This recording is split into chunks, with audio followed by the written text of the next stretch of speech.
Günaydın bütün değerli yoldaşlarım. Fars dilində işlənilən xizəş sözü, bərmixizət sözü ki, hər bir zadın birdən-birə yerdən qalxması, yerdən olması anlamındadır.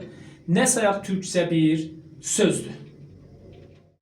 Bəli, mənim dəyərli yoldaşlarım, baxaq görək fars dilində işlənilən xizəş sözü hardan gəlir? Xizəşin anlamı məsələn farsça olaraq بلند شدن yekbare, hər çiz əzca. در واقع bir növ əzca cəhidən, xizəş birdən ayağa qalxmaqdır. Məsələn deyirlər xizəş ümumi, yəni birdən yerdən qalxmaq. Bu türk sözünün xizəş həmin qızış və qızışmaq məslərindəndir. %100 hamınız ya özünüz ya da yanınızda indiyəcək olubdur ki, bir nəfər məkə qalırsın ya buğda qalırsın. Məkəni ya buğdanı ki qoyursunuz otun üstə, o qızışandan sonra birdən atılar, yerindən xizəş elər, qızışar. Xizəş qızışmaqdan məslərindəndir və kamilən və tamamən türkcə bir sözdür.